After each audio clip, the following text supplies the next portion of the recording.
There really is a tension between being and becoming. On some level, being isn't enough because you know that life is also an unending series of problems to be solved. I mean, we're all going to die, right? So we have to find some mode of being at peace with impermanence. The best-selling author and host. The #1 health and wellness podcast. On Purpose with Shetty. My question is, what's worth pursuing, or what is worthy of pursuit in life? Yeah, well, there really is a tension between being and becoming, right? I think we live with this tension every moment of our lives, and I think the domain of our spiritual concerns really focuses on the being part, right? Like it's just spirituality, for lack of a better word, is whatever you put in the space provided. It is an answer to the question of how is it possible to be fulfilled in the present moment, in the midst of whatever's happening. And knowing that experience is always changing, knowing that you can't possibly create an experience that doesn't change. How is it possible to be at peace with the flux, right? So and really finding a mode of being that wherein you can recognize a type of fulfillment that isn't predicated on the next good thing happening, right? The story you're telling yourself about the future that may in fact never arrive. On some level, being isn't enough because there are all the ways the world might be, right? I mean, there's the possibility space of what we can create, and what we want to create takes effort. And so there's all these things that are not actualized now, even if we're content now. And I think the domain of our becoming, I mean, there's all kinds of healthy ways of, unhealthy ways of becoming, but the healthy mode of becoming, at least one part of it is, it really subsumes our ethical lives, right? It's like just what is it? What would be good to do? What is positive? What is pro-social? How can we make the world a better place? How can we raise our kids to be wise and honest and content? And I mean, all of these are projects that take work. And so it's not just a matter of just chilling out perfectly and watching what happens. We do have to do things.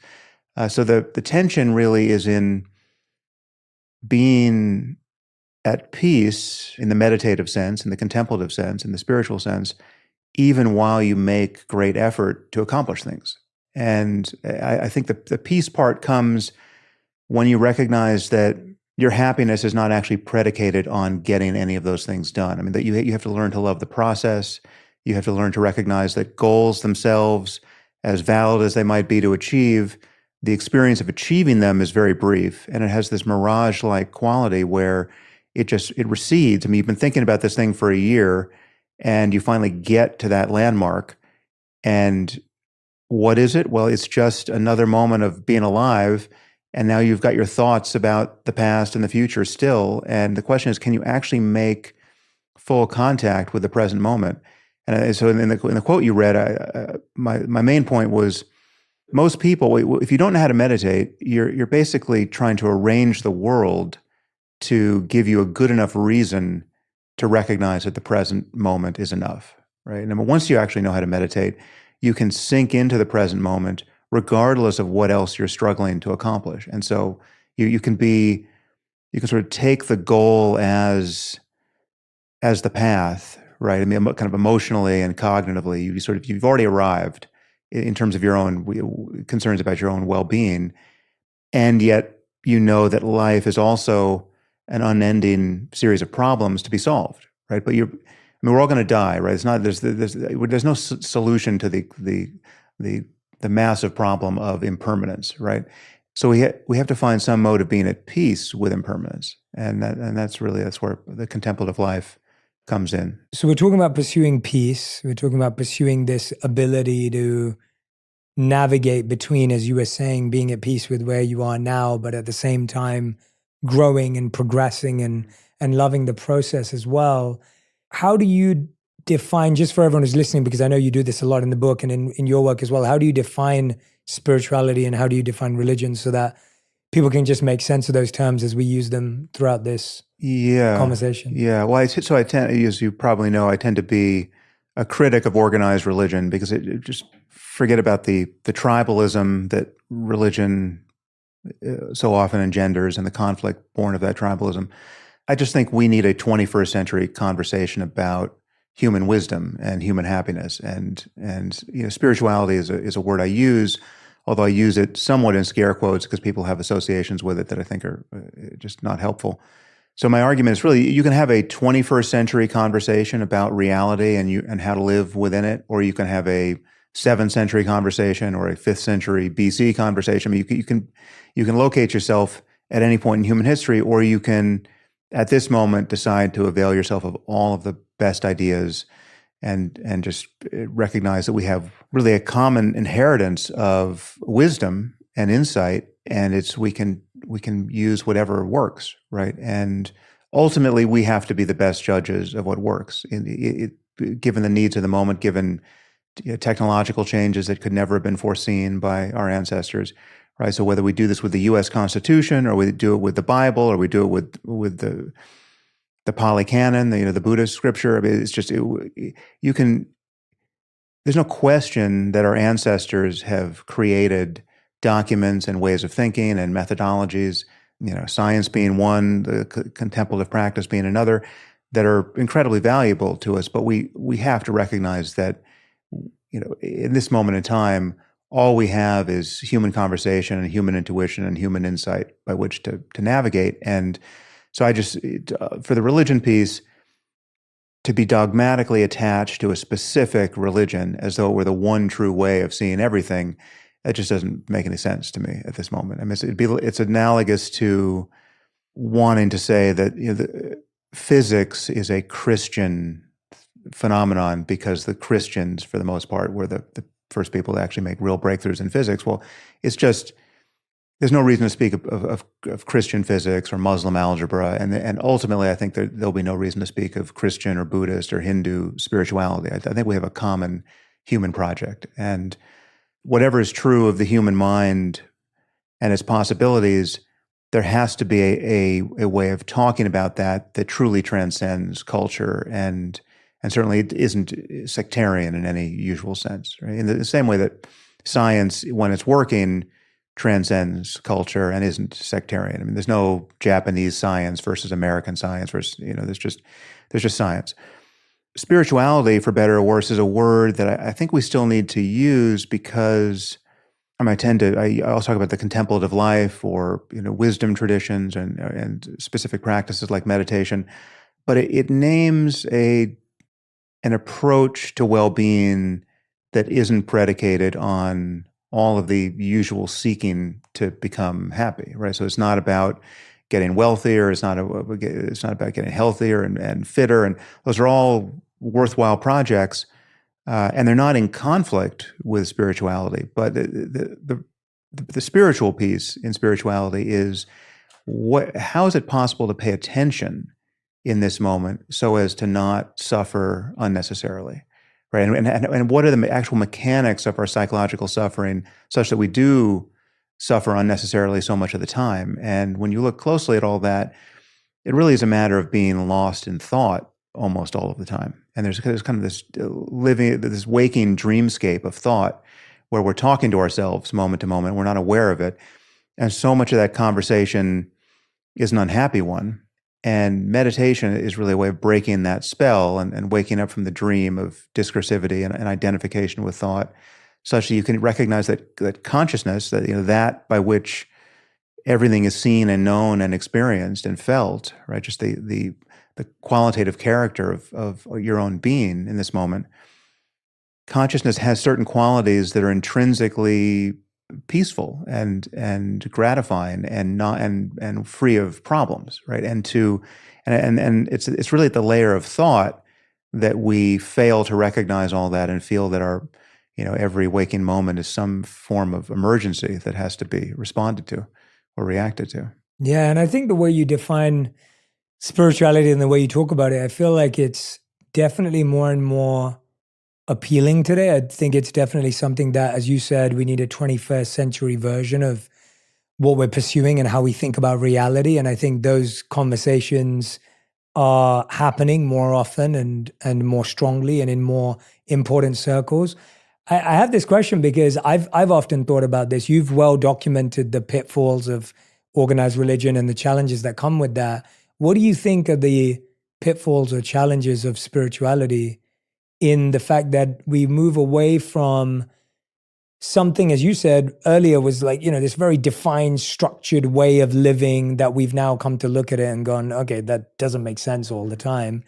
And at the other end, we have a complete kind of open paradigm of spirituality, which can often be confusing, lacking structure, lacking somewhat of a map. Like, do you see certain pitfalls as to how we practice and become contemplative about spirituality? Yeah, well, so I should say that much that goes by the name of spirituality is also something that is worth being skeptical of, right? There are many beliefs that people form, and many of these are imported from religion. They just can't be squared with a sophisticated scientific view of just what reality is like. It's not to say we've figured everything out. I mean, we certainly haven't, but we just know that certain superstitious, magical, otherworldly beliefs are just not likely to be true. And yet the most important spiritual claims traditionally, like the fact that unconditional love is a possible state of mind, right? Or that the self, as it's normally felt and conceived, is actually illusory, right? That we're taken in by a powerful illusion of separateness, and that feeling of separateness can be inspected and ultimately penetrated and felt through and felt beyond. Those are really those are the babies in the bathwater of religion and spirituality that I think everyone, if they think about it long enough, wants to conserve, and those are fully supported by a modern discussion of the human mind, and even a neuroanatomical discussion of the human mind. I mean, there's no, as you know, my PhD is in neuroscience. That I can tell you, there's no place in the brain for an unchanging ego to be hiding, right? I mean, the sense that we have a self that is unchanging, that's carried through from moment to moment, that is the place from which we appropriate experience, that is separate from experience. That is just, granted, it's a powerful illusion for many people, but it's an illusion that can be dispelled. And once dispelled, it actually brings your experience into closer register with what we have every reason to believe neuroscientifically about just the way the mind should be, based on the way the brain is. If you wander into the spiritual side of a bookstore, if you can even find a physical bookstore these days, it's been a while since I've been in one. I've been going to quite a few over Christmas, yeah.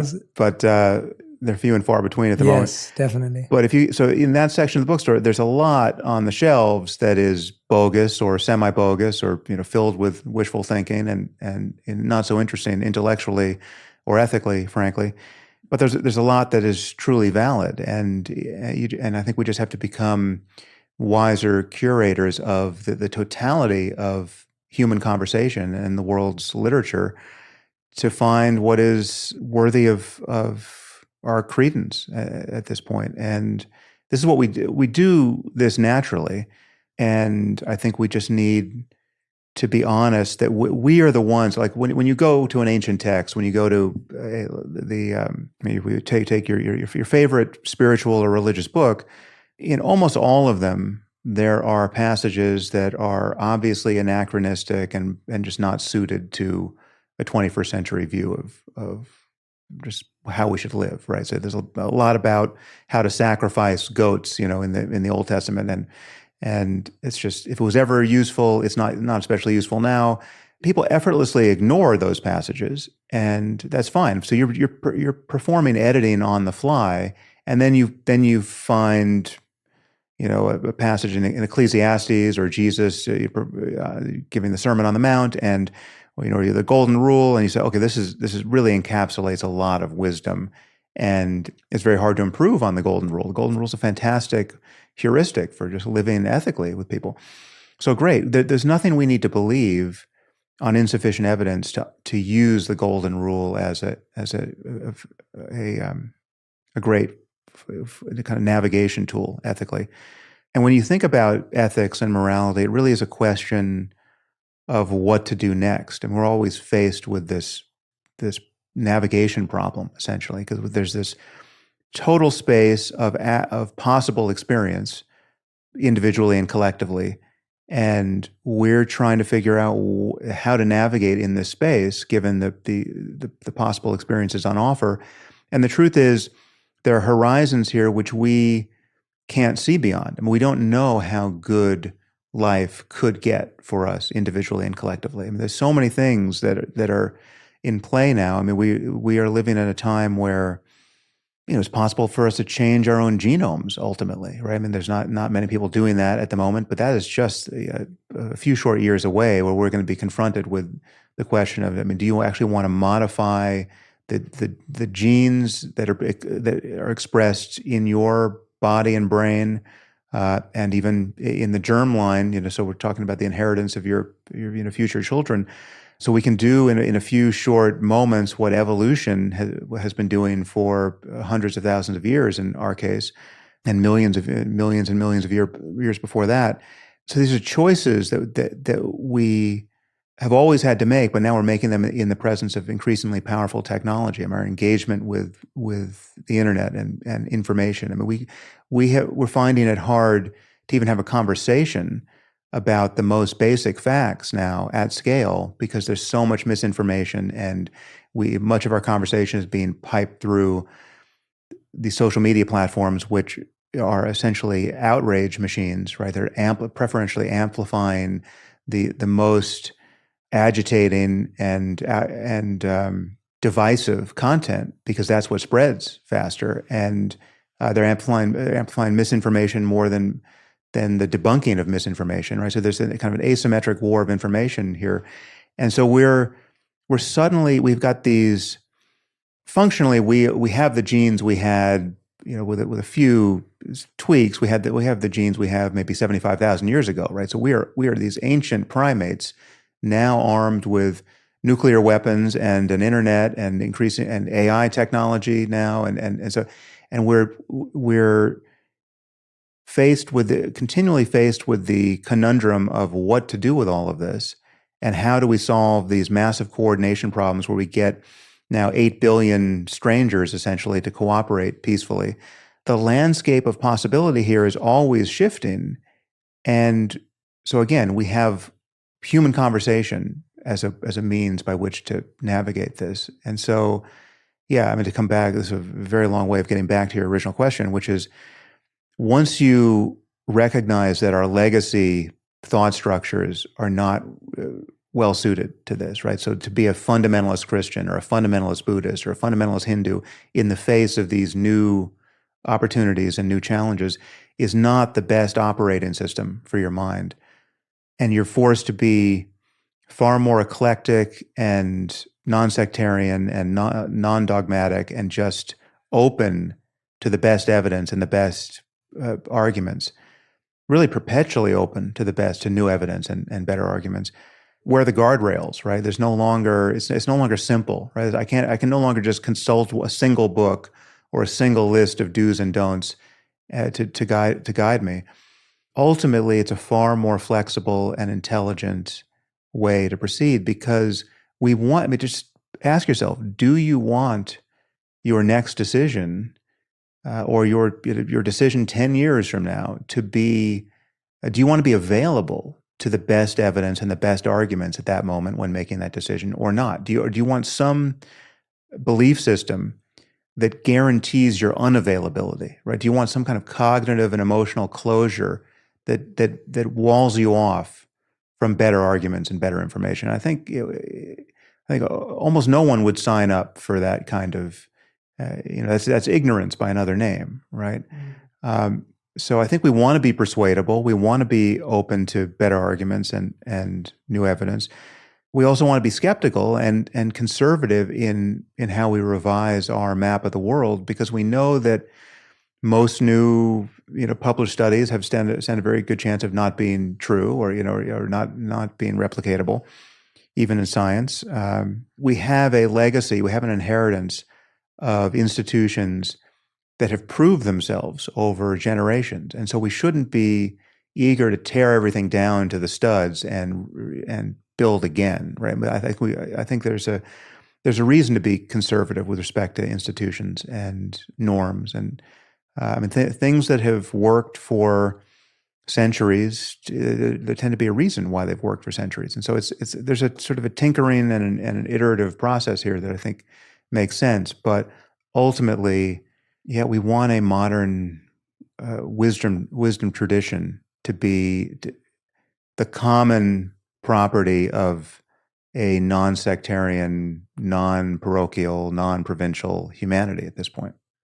But that nicely comes back to the waking up part of your work, right? The idea that we can't create something or use something fully aligned with human values because we as humans aren't fully aligned with human values in the collective sense. And the Right. idea that I've always felt that the reason why we should be scared of technology is because I guess we're scared of some humans. So if humans have the ability to create something, it will have all the imperfections that we have internally in the creator of it.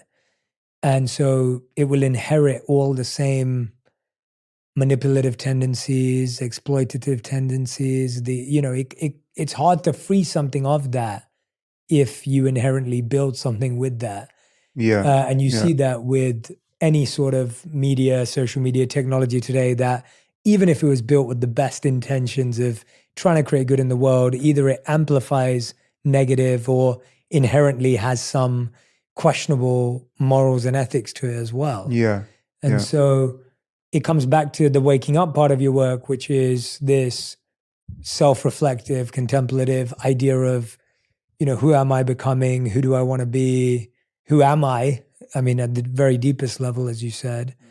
One word that I've always loved from my studies was this idea of the word purifying. Like there was a need for purification of some of these elements, and you talk about this in the beginning of your book when I believe it was one of the first times you did MDMA, and then you had this feeling of like complete love for your friend, free of envy.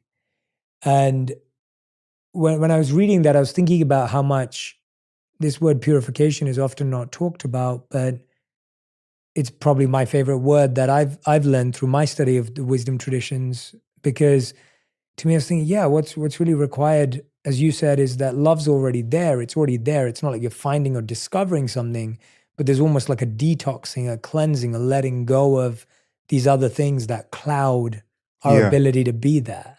Is that part of what you do in what you feel meditation achieves, or no? That's a completely different thing as well. The thing you want to accomplish is already accomplished, Mhm. right? I mean, they're dualistic and non-dual ways of conceiving the whole path of practice, and the dualistic way is very much a purification model, which is there's something that's like currently dirty, right? Yeah. And you can clean it, and it's going to take effort to clean it, right? And so and I would argue that most spiritual traditions are framed in that way, and there's definitely a place for that, but the mature approach to meditation practice is, and the one, frankly, that is just free of the stress of seeking, is to recognize that consciousness, as it is, ordinary consciousness, regardless of what its current contents are, I mean, regardless of what you're currently experiencing, you could be feeling a classically negative emotion. I mean, you could have just gotten angry, right? And then you remember, oh, wait a minute, I'm supposed to be meditating. Okay, what's true now, right? And the physiology of anger hasn't even had time to dissipate yet, right? So that'll happen over, tens of seconds, right? But still, in this, if you know how to recognize, what I call over in Waking Up, consciousness without a center, in that first moment of just recognizing that you are the condition in which anger and everything else is appearing, there's already no center to that condition. There's already no ego in the middle of it. And it doesn't actually get emptier of self than that ever. And even if you have a very different experience, I mean, you take MDMA and you feel unconditional love, or you go on a long meditation retreat and you get really concentrated and you're having, just regularly having experiences of bliss, say. So it can be very, drug-like. All of those changes in the contents of consciousness are transitory. I mean, you take a drug and it's going to wear off. You get very concentrated and you feel bliss, But when you're watching Netflix 2 weeks later, you're not concentrated in that way, and you're doing something else with your attention, and presumably you're not going to be blissed out in the same way. So all of those changes in the contents are temporary. What's not temporary is the availability of this recognition that there's just this open condition in which everything is spontaneously appearing: thoughts and sights and sounds and sensations and emotions and moods, and the energetics of experience is always occurring in a condition that is fundamentally mysterious, really. I mean, it's not, because if you engage it prior to concepts, I mean, there's a layer at which you can just think about it and describe it in psychological terms. There's a lot to understand, correlating changes in our minds with changes in the brain, right? So there's a possible neuroscience of contemplative experience, and people are doing that work. But as a matter of your own experience, there's this ever-present mystery that anything is any way at all. I mean, like you don't know what you're going to think next until the thought itself arises, right? It's just because you'd have to think it before you thought it in order to know what it is, right? So it's just, on some level, you are a witness to everything that's appearing. And in the beginning, it feels like the witness has the structure of a self, of a subject. But as you look into that more and more, that structure goes away, and there's just this condition in which everything is appearing. And that doesn't feel like I. It doesn't feel like me. And whatever feels like I or me is yet more appearance. It can be just a pattern of energy on your face, or a contraction in the body. So as you keep dropping back and witnessing that, it has, the purification model makes less and less sense, because what is there to purify, right? There's not, like, even anger is no longer anger, right? In the moment of recognition, it's just a feeling of heat on your face, right? It's a feeling of tension in your chest, and there's no one to whom those feelings refer, right? And so the moment you recognize that, you have, by definition, broken the connection to whatever thoughts were telling you why you were angry, and why you should be angry, and why you have every right to be angry, and what you're going to say to that person next time you see them. You've broken that spell of thinking, and so the emotion is dissipating, and so it's anger is no longer anger. But it's in purification mode. It is still possible to do that dualistically. I mean, in the beginning, when you're practicing, what I tend to teach over at Waking Up is a technique called mindfulness, which most people engage dualistically in the beginning, where they're strategically being aware of sights and sounds and sensations and the breath and thoughts and emotions. And so even dualistically, you can learn the difference between being lost in thought and identified with an emotion like anger, and just witnessing it from the point that seems to be outside of that thought and that emotion. And even if it feels like a subject that's paying attention strategically to the physiology of anger or the arising and cessation of thought, that's fine. I mean, that's a starting point. That's and a necessary one for virtually everyone. And that does accomplish this de-identification from the whole process that's giving you this negative emotion. So there is a freedom even in the dualistic awareness of the flow of thought and emotion. But ultimately, and that very much has this character of purifying the mind. It's like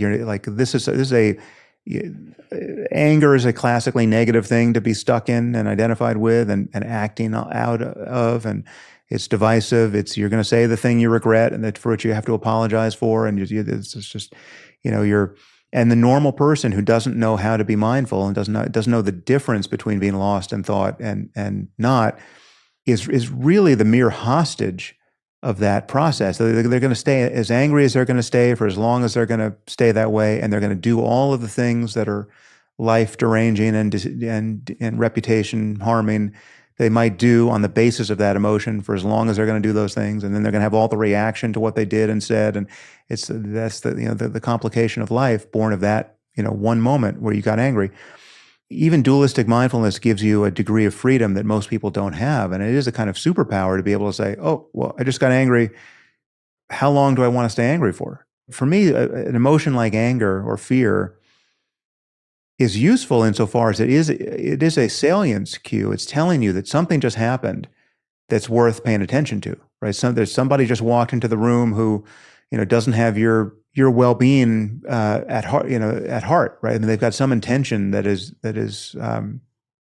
in conflict with something that you were trying to accomplish, say, or it's telling, at minimum, it's telling you something about yourself and about your own priorities and about what you were trying to do in the world, and for better or worse. So it's worth paying attention to, but it's almost never the state of mind you want to be in to then solve the problem you just noticed. So I'm not saying that the goal is to be completely without any capacity for anger or fear or any of these emotions, but I do think psychological health and just the health of one's relationships and just the whole project of living wisely in the world is more and more the result of being able to get off, to unhook from that negative emotion more and more quickly. I mean, I think you want to stay angry and fearful and even sad for much shorter periods of time. Absolutely, yeah. And then then there's just more to recognize about the circumstance. It gives you a degree of freedom by which to navigate. Yeah, no, I fully agree with that. I've whenever I get asked that question, which I'm sure you get asked a lot, it's like, well, don't you ever get angry, or don't you ever, get upset or sad? And what you just said has always been my response, that I still feel anger, I still feel sadness, I still feel envy.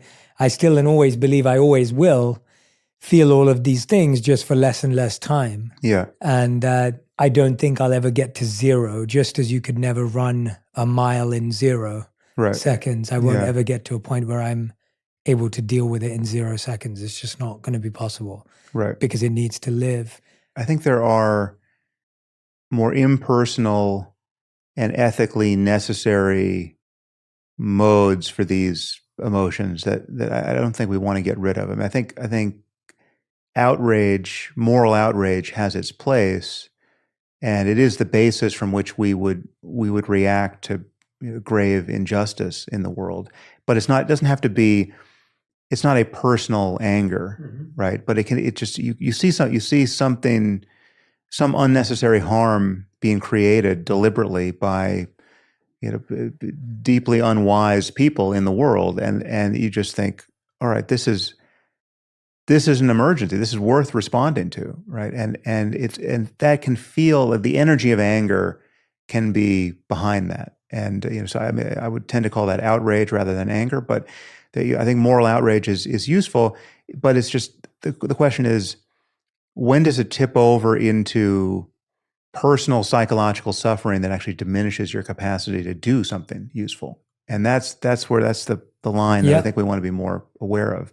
Yeah, let's use that as an example and take it through that process, because I think that's exactly it. Like, I was going to bring that up earlier, the idea that just as the outrage or the emotional experience can stop us from being practical, so too, not to go down this road again, but so too can the skeptical. Like, if you can be overly skeptical and overly analytical and never practically apply anything, because you can constantly find flaws in pretty much most ideas in the world if you keep looking for them. Yeah. So let's take the outrage idea. Like, what does someone do? They feel that outrage, the moral outrage, where they feel pain for the suffering of another. Where do you go from there through your process? Like, what's step 2, 3, 4? Well, I think it's important to be, again, cautious and skeptical of one's own emotional hijacking, right? So it's like you want to know that this isn't a personal, petty, egocentric reaction, and it actually is born of what it purports to be, a compassionate engagement with the world. Like, you actually want the best for other people, perhaps including yourself, but also, I mean, it's like we're all on the same team. That's the mode that you're in, and so it's not an expression of your own greed and narcissism and kind of a self-focused and divisive emotion. But it probably will start at that, right? Well, I think it can have something of that character in that it can have the character of contraction. I mean, outrage feels like anger. It's like it is the same thing that would get you to raise your voice if you were angry, right? It's like you're going to raise your voice. If you're going to raise your voice in defense of humanity, right? Well, you're still raising your voice, Yeah. right? And so it's just that there's energy behind it, and I think that energy at times is necessary. Or to take it another somewhat adjacent situation, but analogous. It's like, if you're in a situation in which you have to defend yourself from actual physical violence or defend someone close to you. Someone's attacked you and your child. So what should you do? They're just going to lie down and offer yourself up as a human sacrifice? No, I think pacifism is not actually morally the wisest position, ethically. So I think the energy that would allow you to violently defend yourself against an aggressor should be available, right? But the question is, it's not necessarily anger, but it could look a lot like anger and feel a lot like anger. It's certainly not necessarily hatred. And here I would ask you to consider how you would feel like, defending yourself against a person. You think of somebody, some malicious psychopath who's broken into your house and is now wanting to harm you and your family because that's what he likes to do, right? That's like the quintessential circumstance where you'd feel fear, you'd feel a lot of things, but you'd probably also feel hatred for this person, right? There are few circumstances where hatred feels more apropos than that, but I do view hatred as always being somehow extra, even in extremis like that. Because imagine just how you would feel, very superficially similar situation. You have an attacker in your house and you have to defend yourself violently, but that attacker now is not a person; it's a wild animal. A grizzly bear has broken into your house, or a mountain lion, right? It's still an absolute emergency, right? You're still going to have to fight for your life. You're still looking for a weapon to defend yourself with, right? You're still contemplating killing a living being to defend yourself, right, and your kids. But there's an emotional shading there. Like as energized as you would be in the presence of a mountain lion or in the presence of a grizzly bear, there's this layer of the layer of hatred doesn't quite fit. Because you feel they have less choice. Yes, of course a mountain lion is going to be a mountain lion. It's like a mountain lion can't be other than a mountain lion. Mm-hmm. On some level, a malicious psychopath can't be other than a malicious psychopath, right? So I think we do have to view people on some level as equivalent to forces of nature, right? We don't get angry at hurricanes, and we certainly don't hate hurricanes in the same way that we could hate another human being. But if we could lock hurricanes in prison, we would, right? They're immensely destructive. We're still trying to figure out what to do about them. But we never take this extra step of actually hating them. And I do think we could have, ethically speaking and psychologically speaking, we can have a similar relationship to even the worst human beings, while doing all the things we need to do to defend ourselves against them. We can put people in prison. We can. I'm not in favor of the death penalty for actually these reasons, but because I don't think anyone creates themselves. I don't think anyone is truly at bottom responsible for being who they are. If you had the same genes and the same life experience of whoever, Jeffrey Dahmer, you'd be Jeffrey Dahmer, right? It's like there's no mystery there. But so I think at bottom, when you're looking at these just very stark differences in life outcomes, you're looking at differences in luck, right? There's biological luck, there's circumstantial luck, there's all kinds of luck, and there's what we do with the luck, but your capacity to do good things with even your bad luck is yet more good luck, right? Something is given. There's some genetic and environmental reason why you were set up to pick yourself up by your bootstraps when somebody else in a similar situation wasn't, right?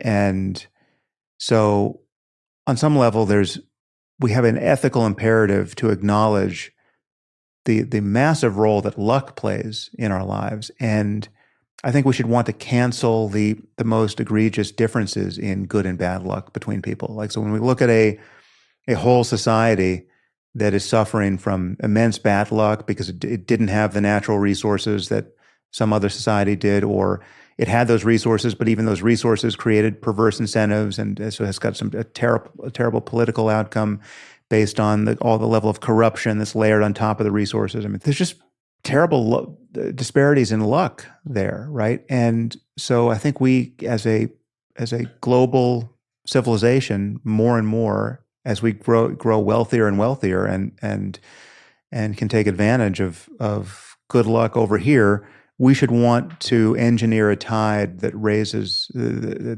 upon which most or all boats rise more and more. It's not to say that capitalism is wrong. It's not to say that we're ever going to completely nullify differences in luck. And I think some asymmetries may, in fact, be the optimal way to encourage people's creativity and innovation, right? So it's like I'm agnostic as to on some of the questions of how to organize a society and an economy there. But I do think more and more we need to recognize that so many of us, I mean, certainly anyone has got the free time to listen to this conversation right now, stands a pretty good chance of being in the top 10% or even 1% of humanity with respect to luck. You know, all the variables, whether it's with respect to health and wealth and education, and just having the free time and attention to listen to this and be interested in this, and to be asking the kinds of questions we're trying to address in a conversation like this.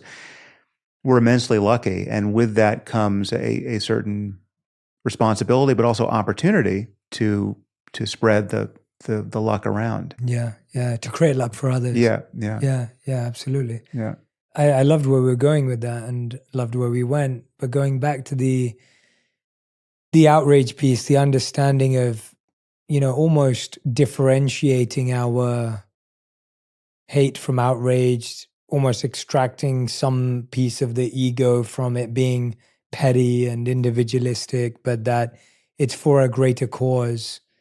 Then, how do you go forward with that? Like, what do you do with that thought, that idea, that feeling? So you feel pain when someone else is in pain, you feel stress, you feel outrage, as you said. There may be a petty personal anger to it that triggered us in the first place, but we were able to carve that out and understand that that wasn't the basis of our real outrage, that there was something bigger. Yeah. Well, then it really just depends on what the problem is and what the situation is, and whether you can influence it, right? I mean, if you can't do anything about it, well, then it's not useful to be just grinding your gears with outrage. I mean, your outrage needs some kind of outlet, so if you have some kind of platform upon which to try to make sense on these important topics, well, then do that. But yeah, it's never useful to just be privately seething with outrage that has no outlet, right? So you have to figure out, one, what pragmatically can you do to accomplish anything useful on the basis of this emotion? And if there's nothing to do, it's great to have the tools by which you can just let go of it, right? And it's like, and that's and again, that's where meditation comes in. I mean, that really is a kind of superpower. You can just decide, okay, there's nothing to do here with this negative emotion. So now I can just let go of it, and that's it's true for public-facing emotion like outrage, but it's true for an inwardly facing one like just anxiety about something that is coming up in the future, right? So like you've got some medical condition, now you need to get an MRI to see if you've got something scary, and you can't get the MRI until next Tuesday, right? So now you've got this time to wait. So the question is, in the intervening days, how captured are you going to be by this feeling of anxiety? Is there any utility in feeling anxious between now and Tuesday? And if there's not, wouldn't it be great to actually just let go of it, right? And most people feel like that's pretty hard to do, right? I mean, most people don't have tools apart from just diverting themselves, distracting themselves with something else to take their mind off the thing that they're really sort of thinking about in the background. that they don't want to think about, but they're helplessly, perseverating on it. But as far as acting in the world so as to make the world a better place, I think, based on outrage or some other emotion, I'm impressed more and more by how much that's a story of changing incentives at the system level more than it is a story of getting individuals to improve themselves. I think individuals should want to improve themselves, and I want to improve myself, and I insofar as I can share wisdom about how to do that, I do that more or less full time. But there's another level of analysis and another level of discussion that needs to be applied to the systems in which we're all functioning, and we need to recognize that in so many places we have systems of incentives that are aligned so as to make it actually hard to be a good person, right? Like you need to be some kind of moral hero to be truly ethical, given how the system is tuned. And conversely, totally normal people can be lured into behaving more and more like psychopaths in a badly tuned system where the incentives are all wrong, right? And I think more and more we need to be alert to that, and we need to want to design systems where it just becomes easier and easier for ordinary, conflicted, mediocre people who are not even thinking about ethics all that much, right? Don't want to. They just want what they want. It's easier for them to behave more and more like saints because the incentives are aligned to that way. To take a example that's recently top of mind, so like we have the problem of climate change.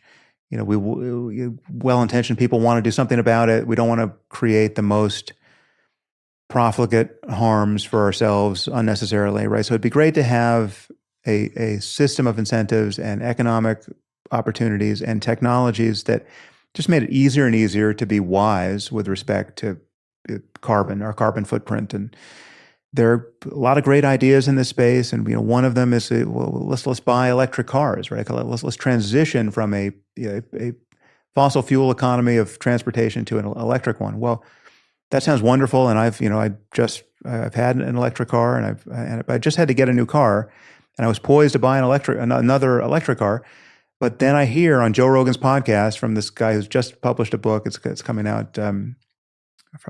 Forgive me, I've forgotten his name. I think it's Sriram Krishnan, but I could have that wrong. But he has a book coming out called Cobalt Red, but he had just did a 2-hour podcast with Rogan, which was just this litany of horrors that attend the extraction of cobalt from Congo, right? It's like 72% of the world's cobalt is in Congo. We use cobalt in all of our batteries.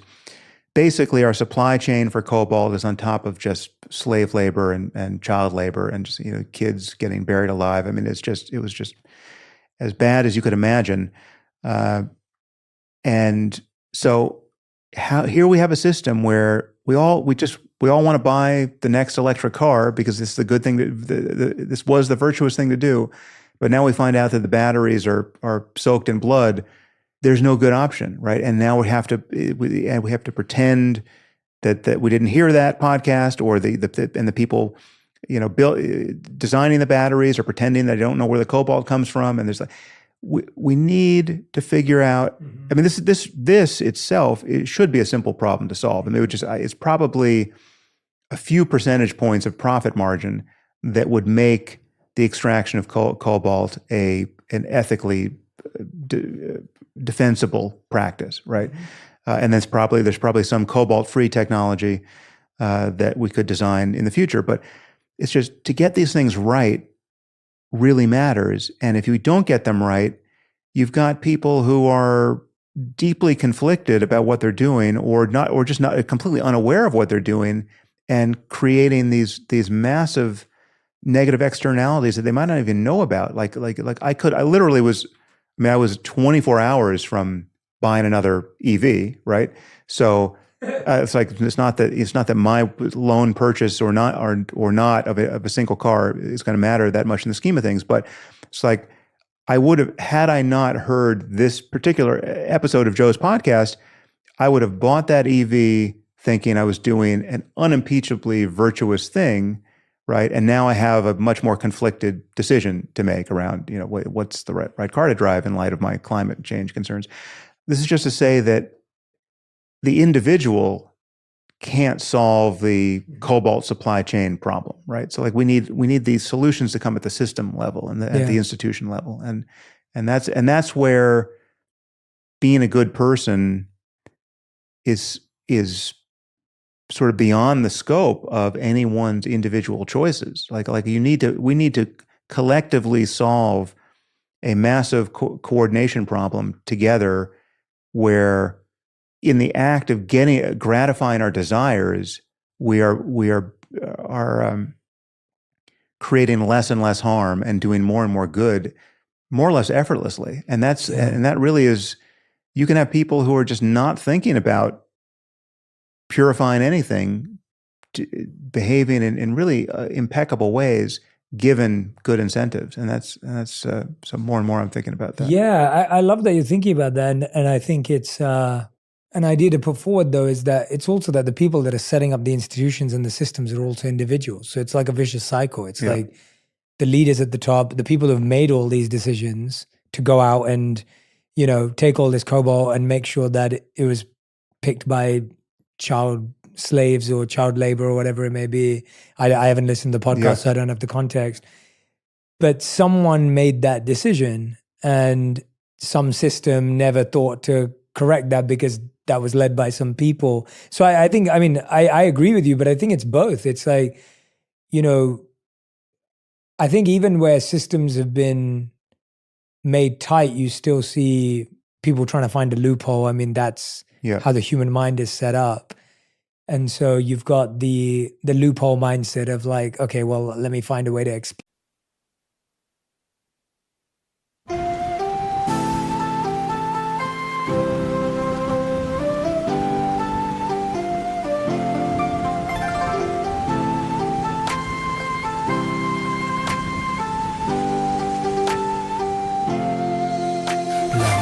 Trời đổ cơn mưa rào, em đi câu biệt ly còn chưa chào, quên môi hôn nắm say cái nắm tay, quên những ái ân lẫn giận hờn vừa trao, em ơi tình đầu còn nhiều bỡ ngỡ, sao lại đành lỡ dở, anh không biết sóng bắt đầu từ đâu, nhưng sóng quá lớn thì cuộc yêu vỡ bờ, em ơi giấc mộng chưa thành đã dở dang, ngậm đắng nuốt cay nhìn trời mà thở than, có lẽ nhân duyên sắp đặt sự lỡ làng, anh không bằng lòng nhưng đâu thể gỡ gạt, vài kỷ niệm nhật ký vẫn ghi chép, vài đoạn phim còn lưu lại chi tiết, đớn đau nào não nề như khi biết đoạn kết thê lương trên dòng sông ly biệt, em ơi chờ đợi cả thanh xuân như cánh hoa 10 giờ, vẫn y nguyên cảnh vật nhưng chúng ta bây giờ đây thành người thừa, chờ đợi cả thanh xuân như cánh hoa 10 giờ, vẫn y nguyên cảnh vật nhưng chúng ta bây giờ đây thành người thừa, chẳng bất ngờ về chuyện đời hợp tan, chỉ chưa quen khi chơi với ngập tràn, ai mang đi chân yêu rồi đập nát để lại khúc nhạc buồn giữa trời đất âm vang, người hữu tình dốc gan ruột vì nhau cho đến cuối cùng thì có được gì đâu, đem cho đời phải trang sử bi sầu, giữ cho riêng mình một con tim dì máu, đối diện câu chuyện độc thoại nội tâm, nhiều thứ anh cần học lại nội dung, giá em ở đây trách móc phải lỗi lầm thì cuộc đời anh các khóc lại đối xứng, vì ai nên mang thanh xuân này vô định, kẻ hữu ý nhưng kẻ chỉ vô tình, anh giống như Mr. Fantastic bởi vì hạnh phúc của anh biết vô hình, em ơi chờ đợi cả thanh xuân như cánh hoa 10 giờ, vẫn y nguyên cảnh vật nhưng chúng ta bây giờ đây thành người thừa, chờ đợi cả thanh xuân như cánh hoa 10 giờ, vẫn y nguyên cảnh vật nhưng chúng ta bây giờ đây thành người thừa. Like this or manipulate this towards my benefit anyway. Right. And so you've got both. I think both are important. I think like if you were the decision maker, if you were building EVs, you would be able to make that system in your company and you'd set it up, but that would come back to you. Yeah. Yeah. Right? But it could, like, if we taxed carbon instead of taxing income, say, I don't know how that works out in terms of the balance sheet, but something like that. So we're using a tax to disincentivize something we want to disincentivize, pollution, and we're not penalizing something that's intrinsically good, just creating value and being paid for that value, which is what income in the best case is coming from. So there's that, and then like all of a sudden people would, all right, if it's costing me money to be polluting, well, then I'm going to figure out how to not do that. And that's just going to be, our interests are going to be aligned there, right? So, Yeah. And so there's probably, 100 or 1,000 cases like that. But where I was going was, I've been thinking a lot about what has come to be called the effective altruism movement. I mean, just how to do good more reliably, more systematically. Many of us have been disillusioned with how philanthropy has been done traditionally. It's like there's a distinction between, this actually comes back to some of what we've been talking about with the difference between being led by one's emotions and actually understanding what the outcomes are in the world that one is accomplishing. When you're trying to do good in the world, when let's say you're giving to a children's hospital, say, I mean, that just seems an intrinsically good thing to do.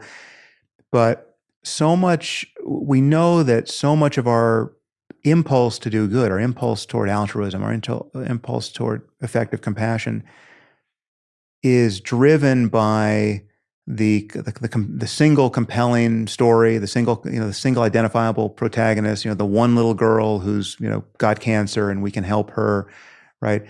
And that we sort of go to sleep when we're told statistics, right? So like we perversely, we care more about the one little girl than we care about the tens of thousands of little girls just like her, maybe even the tens of thousands of little girls, including her, right? It's like you can run psychological experiments where you show people one little girl and you ask them how much they're inclined to help and how much money they'd give.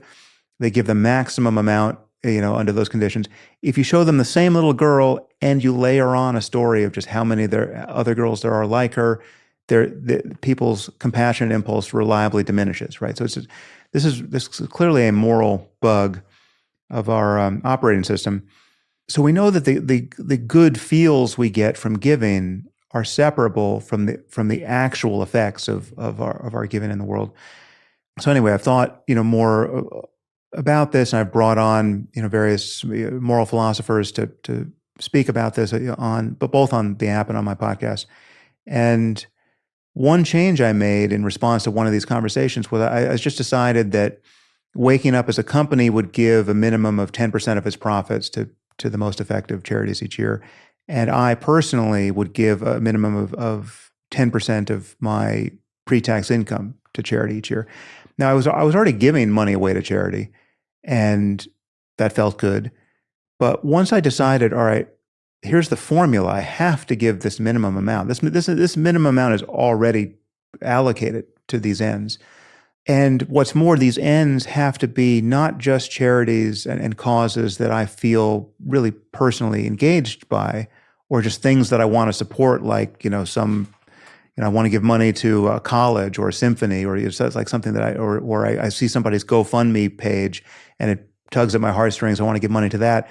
No, that's all separate. Here's 10% that's going to charities that I, in the kind of sober, rational analysis, have decided are going to do the most good, irrespective of how I feel about these things. Because there are certain causes that I just don't find especially sexy.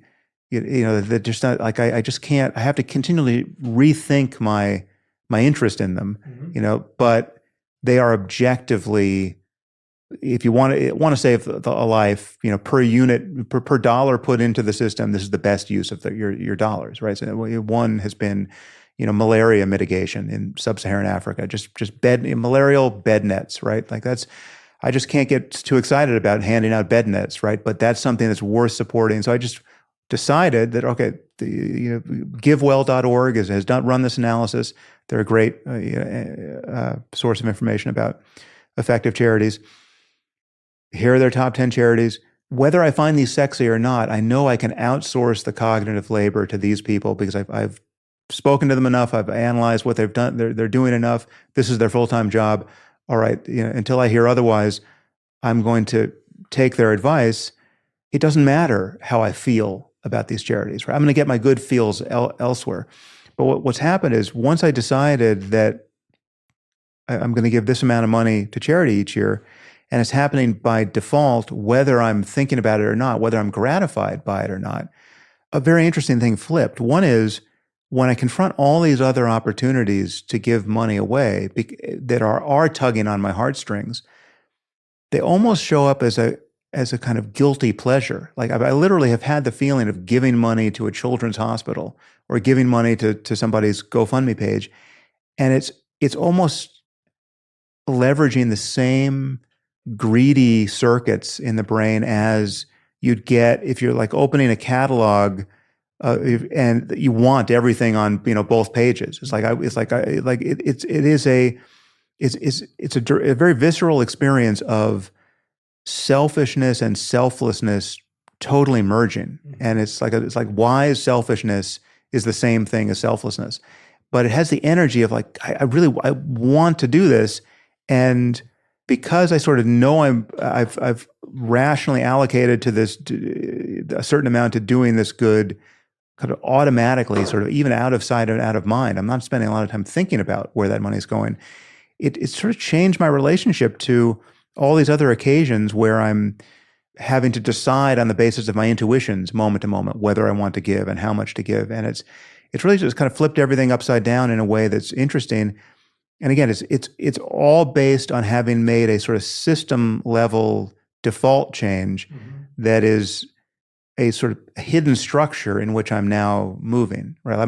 Because again, I'm not, until you make a decision like that, you're constantly rethinking what you want to do. It's almost like going on a diet. Like if you decide, like I don't eat dairy anymore, right? So once you don't eat dairy anymore, I eat a lot of dairy, but if one it didn't eat dairy anymore, it's just a bright line, and then you're not constantly rethinking whether you're going to have ice cream, and if so, how much, and so it's massively clarifying. In that's a great example. That really hit true. Yeah, the clarity of constraints, right? Having borders and boundaries and constraints are allowing you to not waste as much time and energy on figuring that out moment by moment. Yeah, I've got two more questions for you, Sam, that I want to make sure I ask you today. How does someone like you, as a meditator for so many years, as someone who's so thoughtful about these topics, as someone who wants to see change in the systems and institutions as well, how do you interact with the news? Because I find that to be such a source of anxiety and stress for so many people who are probably listening to us right now. And so I'd love to hear how you've built a healthier, hopefully systematic, logical relationship with the news. Well, it changed recently for me because I deleted my Twitter account, which was where I was getting a lot of my news. I mean, I was not getting the news from Twitter per se.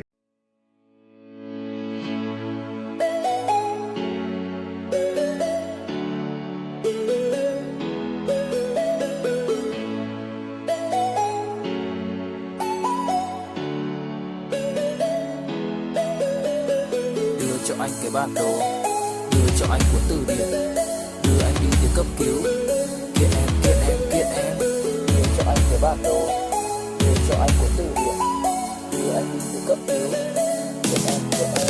Mặc cuộc đời nó chẳng như ý em mong, anh nguyện vẫn luôn sẽ như lòng em muốn. Dẫu không cách nào mang nắng về đêm đông, cũng không hái được sao trên trời kia đem xuống. Nhưng sau này có thể đưa em giữ hộ tiền lương, sau này có thể làm việc nhà nếu em lười. Nhân gian thường nói không tồn tại thiên đường, chắc do họ chưa từng nhìn thấy lúc em cười. Ấm áp tỏa sáng tựa vầng thái dương, kéo anh chuyển động tinh tiến ở xung quanh. Hoài ngày hạnh phúc nhất mà anh âm thầm mãi ước, ngày ta đứng trước linh mục và cùng sánh vai lại. Thêm lần nữa tuyên bố nhẹ, em về khuyên bố mẹ kén rể đi anh đến tuyển ngay. Dù ít tin tưởng vào duyên số, nhưng nếu em cho số đảm bảo mình nên duyên đấy. Từ khi gặp em Google hết tác dụng, bởi em là tất cả những gì anh cần tìm. Giống một kho báu để ngăn người khác đụng tới. Đối đầu thế giới anh cũng sẵn sàng cân tín. Ghét phải lặng im coi em như cô bạn, nỗi nhớ đong đầy bao giờ mới khô cạn. Khoảnh khắc bên nhau thời gian như ngừng trôi, vì em sở hữu sự hấp dẫn vô hạn. Yêu đơn phương cảm giác khó đọc tên, mọi thứ mù mịt giống như đứng trước bão. Mãi hy vọng chờ đợi ngóng trông đến ngày nụ hôn đó sẽ một lần được trao. Hương thơm ngọt ngào vương trên mái tóc em, gây nghiện cực mạnh anh ngày đêm ước ao. Quỳnh là loài hoa đẹp nhất trong bóng đêm, cuộc đời này u tối đang cần em bước vào.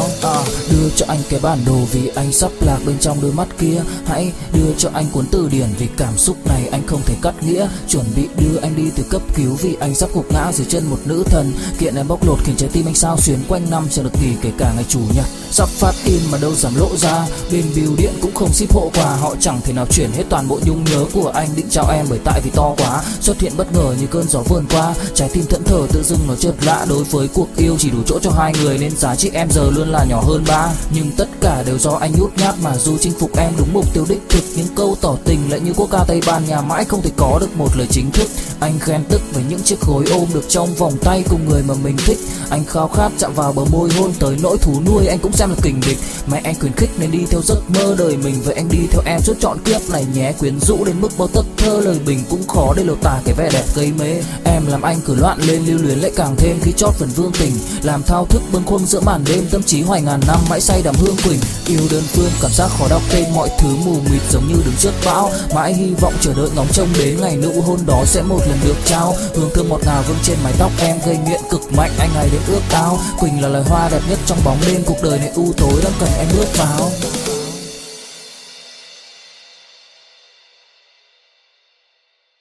But I was just seeing, I was following lots of smart people and seeing what articles they were recommending, and so I was just kind of going through that as it was kind of like my news feed. So I still, I read the New York Times, I read the Atlantic. There's many things I read, so I see the news in various channels, but I was using Twitter as the first filter on that, and that, for a variety of reasons, became really toxic for me, and toxic in a way that I was convinced was misleading. I mean, that was the thing that got me to finally just kind of rip the Band-Aid off, because it wasn't just that I was seeing the worst of people and that was having a certain effect.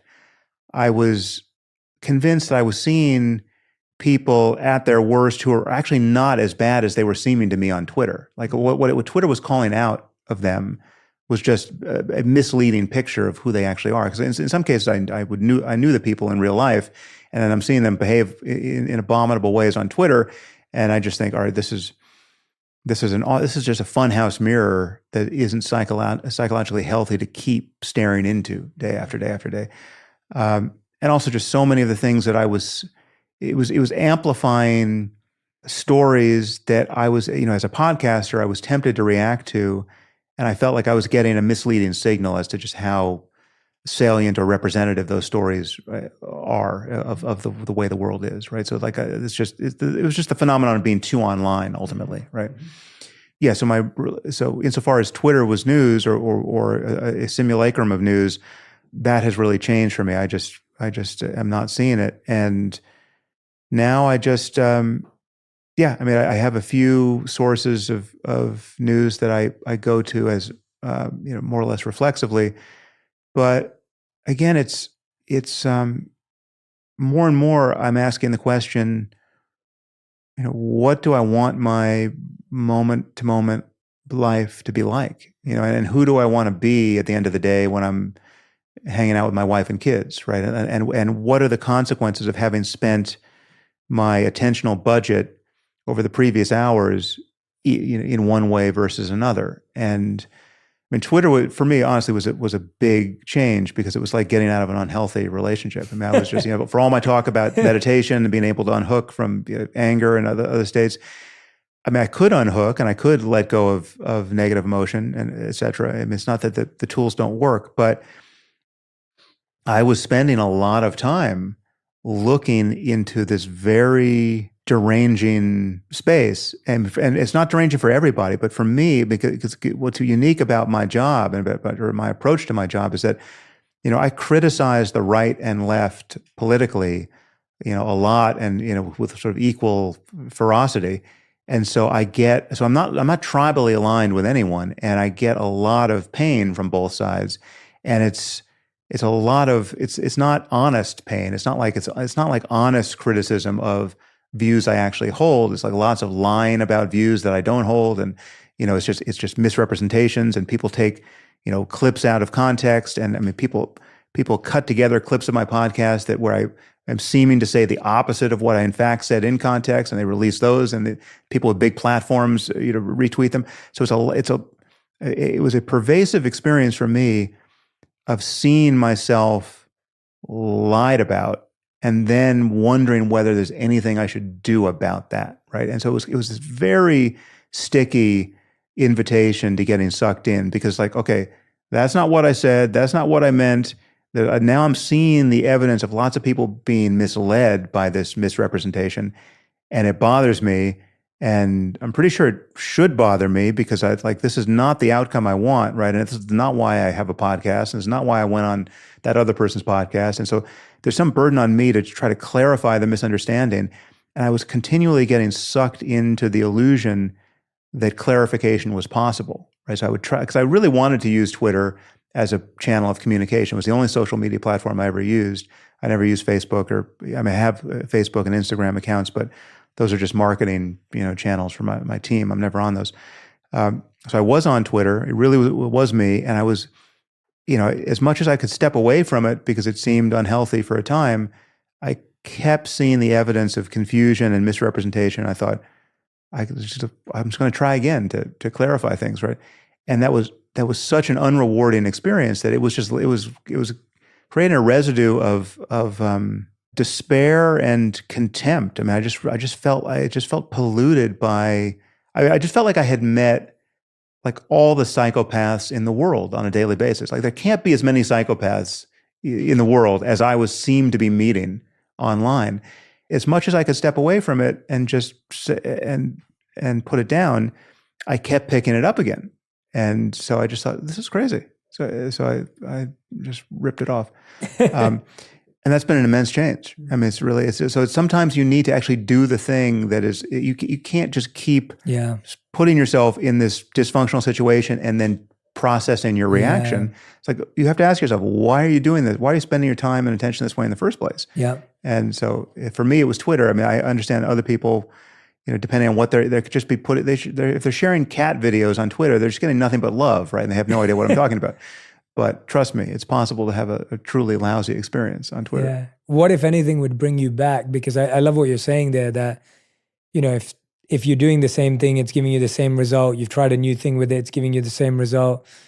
Sometimes you have to cut it off to create a healthier balance, to reconfigure, to do the work you want to do. What, if anything, would allow you to go back to it? Or how would you see yourself if you were to go back to it in a healthier way? I'm thinking of all the people who cut things out their lives because they need to feel that distance from it because it's taken a hold of them.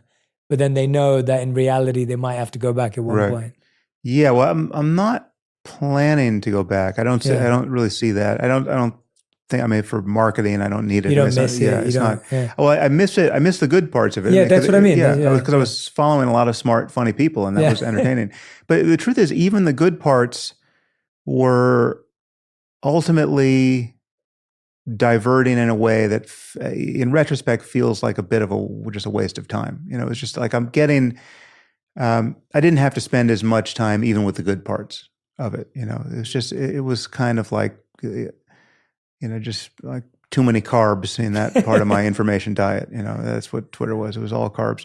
I mean, if I went back, I would I would probably use it much more like I use or don't even use my other social media channels. I would just use it as I would have someone post for me, or I would post without ever looking at what's coming back at me. And there are people who get a lot of negative stuff coming back at them and they just never see it because they just never look. And that's, I could have been one of those people, and I was that sort of person for, some periods of time, but I just kept getting lured by the by the promise of clarifying confusion, because here the person just says something to me and I can say something back, why not, and strangely, none of the other social media platforms have ever hooked me in that way. I've never been tempted to get on Facebook or Instagram and use it in that way. And I'm not looking for a substitute for Twitter. I mean, so that is interesting. There's many, people are recommending substitutes where they're, building their new platform. They got off Twitter for whatever reason.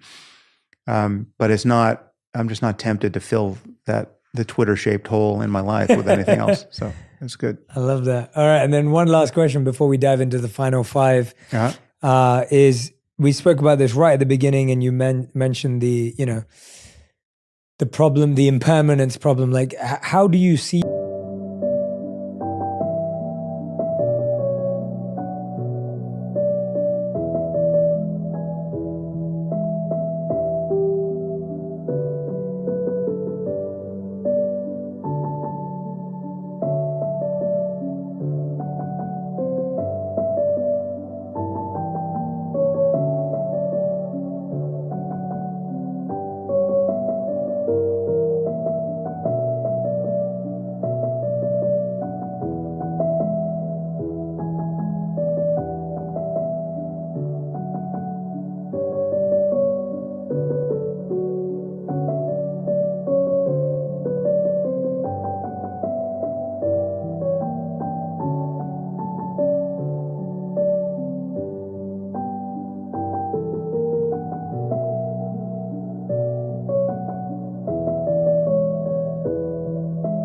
yourself thinking about or meditating on or preparing for death or the impermanence of life? Like how does that come into your consciousness?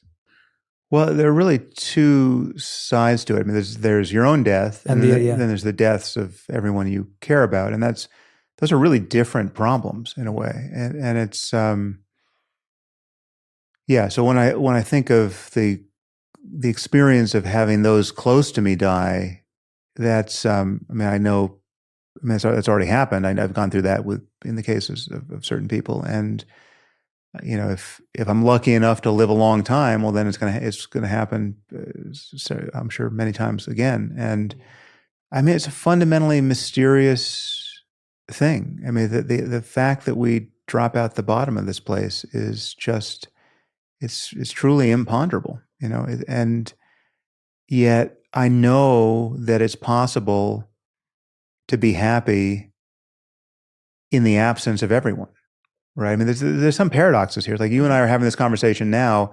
Basically, like everyone we love is not here. Mm-hmm. You know, like you and I just met. You know, so it's like we're just getting to know each other. Mm-hmm. You know, my mom's not here, my wife's not here, my kids are not here. You've got your list of people you love who are not here. It's okay to not be with the people we love. So we know that, right? And to take the other side, like what it's like to personally die. Say, you know, we go to sleep each night, and it's not only is it okay to completely relinquish our hold on this world. I mean, we yearn for it. Like if you've got insomnia, if you can't fall asleep, that becomes a problem. You're desperate to lose your seeing and hearing and smelling and tasting and touching and thinking. You just want to completely get zeroed out every night. And that's, you know, if nothing happens after death, I mean, we can leave aside the possibility that there, you know, that death is in some sense an illusion. But if you really just get a dial tone after you die, right? If really there's just nothing, it's somewhat analogous to sleep. I mean, it's like the lights go out, right? Every night we do that, and we do it happily, and it's not there's no, you know, I guess some people have sleep issues where they're afraid to fall asleep, but that's certainly not the common case, right? And so, to the contrary, we yearn for it. So, it is somewhat paradoxical that these, like the worst thing about life, the thing that people are terrified to experience themselves, and they're terrified to experience in the case of losing the people they love. We, in the most routine way, we have really analogous experiences that are fine. Right. So like, you know, you're fine alone in a room, and you're fine to go to sleep. And there's a bit of death in both of these things, because everyone you love really is absent. And when you fall asleep, you really forget everything about your life in this world, you know, until you start dreaming, and then you're completely confused about your life in some other circumstance, unless it's a lucid dream. Which is to say that it's possible to be okay ultimately, even with the reality of death from either side. You know, I mean, I'm certainly expecting to grieve with the next time someone close to me dies. You know, I'm not expecting, of course, but but that is I understand that as an expression of love. First of all, ask yourself if you'd even want to be without the experience of grief. I mean, you'd ask yourself, for instance, what you would want to do in the event that we had designed a perfect cure for grief, right? Like, let's say a pill, like the perfect. It's not an antidepressant, but it's an anti-sadness pill. You know, and that's not conceptually incoherent. I mean, we might one day have that pill. You know, it might be a pill that you would compassionately want to. Like, there are people who are suffering some just intractable, unendurable bereavement that just never lifts, and they're just, you know, they can't get their life back together, and you'd want to give that pill to that person. But the question is, how soon would you want to take that pill? And would you want to take that pill 15 minutes after your closest connection in this life died? You know, it's like the body is still warm, and would you be popping this pill? I don't think so. I mean, there's something about, like, how carefree do you want to feel in the immediate aftermath of a person you love dying? you want it. You want the gravity of that to land. You want to feel that loss, because that's, in some sense, the only appropriate register of what they meant to you, and just and the life you live together, right? So if you pop the grief pill and then you're just thinking, okay, what's on Netflix, right? That would be a kind of a desecration of all that you had shared with this person. So I don't know. It's a very interesting question where you would, because I think ultimately you would want to be able to give that pill to someone whose life had become completely derailed by grief. But where's the line? I mean, that's an interesting question. Yeah, that's a great answer. No. But yeah, all right. So we end every episode with a final 5, which have to be answered in 1 sentence maximum each one. That's a challenge for me. So this is a challenge for you, for sure. Yeah. I'm excited to hear some of your answers. The 5th question, which we've asked to every guest on the show, is perfectly designed for you after today's conversation. So, and I just want to say on camera, we just cut because the cameras were getting reset because we've been taping for so long. But I was just saying that the conversation I've had with Sam today has been so different from the one I thought I'd have with him after reading his book. And that to me is a sign of a good conversation, because it was true curiosity, mystery, and creation in the moment and presence in the moment from both of us. So Yeah, nice. I love that. Question number 1, what is the best meditation advice you've ever heard, received, or given? You are not this next thought. Second question is, what is the worst meditation advice you've ever heard, received, or given?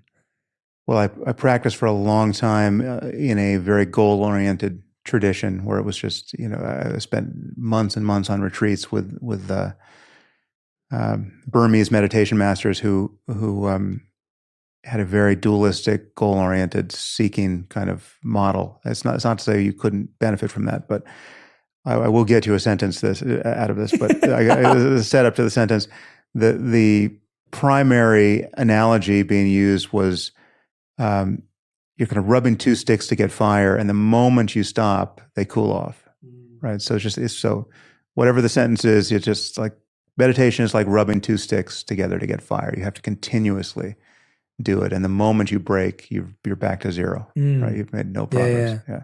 Wow, that's a painful one. That's really painful advice. Yeah. Okay, question number 3. What's the biggest lesson you learned in the last 12 months?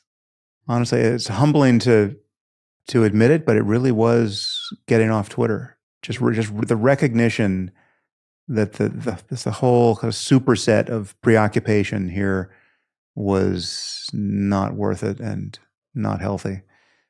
Even the good stuff. I mean, just every side of this diabolical jewel was sort of ugly when I really looked at it. And so that was it. Great. Question number 4.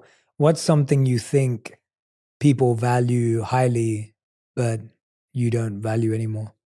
Identity. In what sense? I mean, it really in every sense. I mean, just tribal identity, your religious identity, your ethnic identity, I don't even think you need to identify with the face you see in the mirror each day, right? So how much less should you have to identify with people who just superficially resemble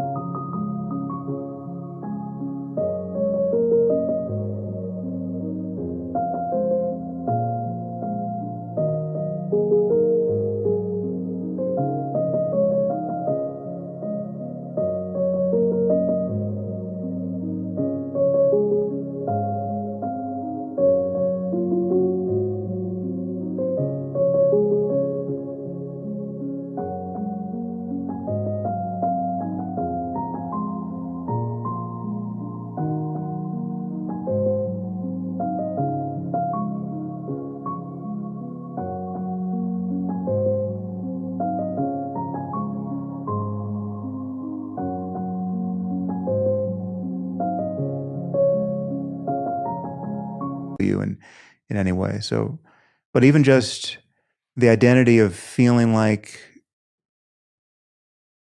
it's in my career or in any mode in which I'm showing up in the world, it's less and like who I feel I am while doing that is less and less substantial. It's like I don't really, it's not really graspable, and so I don't, like, I spend a lot of time teaching meditation on waking up, but because of the technology, because it's an app, I don't actually feel like a meditation teacher. I'm not showing up in the world as a meditation teacher. I don't have there's no place you can go sit with me in a hall, so I don't have students in the ordinary meditation teacher way. But the reality is that through waking up, it seems strange to say it, but I could be teaching non-dual mindfulness to more people than anyone on earth at this moment. I mean, it's really quite crazy how it has scaled. But yet I never think of myself in that role. So like the role-based identity, I'm a writer. I've got a bunch of books, but I don't really think of myself as a writer as much as I used to. I mean, there's just I just don't feel like there's anything that any way in which I would label what I'm doing. The label really does feel like it's barely adhesive to the project. It's just it's there just for the utility of just summarizing, just like, what do you put on this form? What's your occupation, right? But it's like, it just doesn't get at what I'm actually doing, and it doesn't get at how I see myself. So the identity is something that, I mean, people think, yes, I'm sure there's some stage in life where you want a healthy identity. Like I've got 2 daughters. I want them to have healthy identities. I want them to have healthy egos. But ultimately, it's not about being someone in any kind of sense that feels, it's like identity feels like a fist, and I really want an open hand in life. And so it's not that I never make a fist, but it's like you want to relax that as soon as you notice it. It's really interesting from a personal practice point of view and from a human scale practice point of view, because what you just said is the perfection of the idea. Almost the way I see it is like with your daughters, I don't know how old they are, but I'm guessing they're young. Not 9 and 14. Yeah, right. And so it's like you want them to have a healthy sense of identity, because at that stage of life, that's such an important thing. Yeah. And it's almost like the evolution of the idea is like, well, there's a stage of life where that isn't, the directive thing. And I think that's what's so hard, because you find everyone who's listening, watching, experiencing life at such different levels. And it's almost like someone being able to, it's the same as what I was saying earlier with the identity from a systematic point of view. It's like some people, that's where they are, that's just where they are, where their identity is what gives their life meaning. Yeah. And then you see as someone's, so it's fascinating to me how at different stages of life, identity can mean different things. And it's really, the emotion of pride really crystallizes it for me. It's like for my daughters, it's totally appropriate for them to feel pride. I want them to feel pride in the right moments. And I feel proud. It's not quite the right framing, but something like pride for them. It's like I want to play that healthy pride game with them, but I don't feel pride in my life at all. Like pride just does not map. It doesn't have the right shape to map on to my sense of what it is to be a person. Really, it's like I'm not responsible for any of my gifts, such as they are. And it's like I'm. Again, it comes back to luck in so many ways and what you do with that luck. But again, even the doing with the luck is more good luck, So I just feel immensely grateful for everything that has gone well in my life. And gratitude is overwhelmingly kind of my primary positive emotion now. It's just that I have so much to be grateful for. And pride just does not fit. It's a puzzle piece that you maybe once fit, and maybe granted, if you're a kid, yes, it's a game. It's a totally appropriate game at a certain stage of life. But later on, it's a game that you have to outgrow. Yeah, I can relate to that completely, and I fully love that. I loved hearing that. Fifth and final question. If you could create one law, this is the one that I said we've asked to every guest, but I feel like it's perfectly designed for you. If you could create one law that everyone in the world had to follow, what would it be? The price we pay for dishonesty at every level of society is so enormous, and there's so little price paid for lying. I mean, like when a politician is found to be lying, right, or a person who has immense responsibility is found to be lying, but for like specific cases of fraud that are actionable, like lying is just under the purview of free speech. Really, it's like it's not illegal to lie, right? I think it's not so much a law. I think if we had lie detection technology that we could rely on, which is there are various interesting reasons why we don't have that and may never have that. But if we had that, if lie detection technology was like DNA analysis in a court of law, like you just put someone on the witness stand and you could tell whether they were lying, right? I think that would be overnight, that would be the biggest ethical change that we could ever imagine in society. So I think, anything that brought the appropriate level of opprobrium to lying, right? So especially lying when it matters, that would be some version of that law. The you can't lie when it matters law, whatever that is, So, but I do think it would be a technological solution if we just could, more and more, if people knew that they were in a situation where they actually can't get away with lying, right? Because the technology is such, or the information space is such that it's. But the added piece is that the norm, the norm violation needs to be just more urgent. Because most people are walking around with a sense, everybody lies, all politicians lie. So it's like this normal lie. What do you expect? It's like, and so it's not. But just the amount of harm and the amount of good that would be accomplished if you just knew people were being honest, and you're not going to be unpleasantly surprised by. Yeah. So there's a lot of growth, cultural growth in that direction. But yeah. Sam, I hope you get involved in changing some systems. Well. From some of the stuff you've said today, I'm like, it would be great if you were influencing the influences of. Well, of some of these we try with our humble podcasts. Yeah. That's what we do. Everyone who's been listening and watching, the podcast is called Making Sense. The app is called Waking Up. The book is also called by the same title. We'll put the links in the captions, in the notes, so that you have access to all of Sam's work. Go and make sure you grab a copy of the book, meditate with him on the Waking Up app, and of course, subscribe to the podcast, Making Sense. Sam, I hope this is the first of many conversations we get to have. Yeah, really a pleasure. It's really been... It's really been a phenomenal conversation. I hope we have many offline too. Nice. And anyone who's been listening and watching, make sure you grab your favorite segments, points, insights that really stood out to you. Share them with a friend. Start a conversation based on it. Tag me and Sam and let me know what really stood out to you, what resonated with you. Maybe some things that are making you question or think differently. Like, I'd love to see what came out of it for you. This has been a very different type of conversation on purpose, and I know you're going to appreciate it. But a big thank you to Sam again for his generous time. Big thank you to every single one of you who've been listening and watching. And we'll see you again for another episode of On Purpose. Thank you, guys. If you love this episode, you'll love my interview with Dr. Gabor Mate on understanding your trauma and how to heal emotional wounds to start moving on from the past.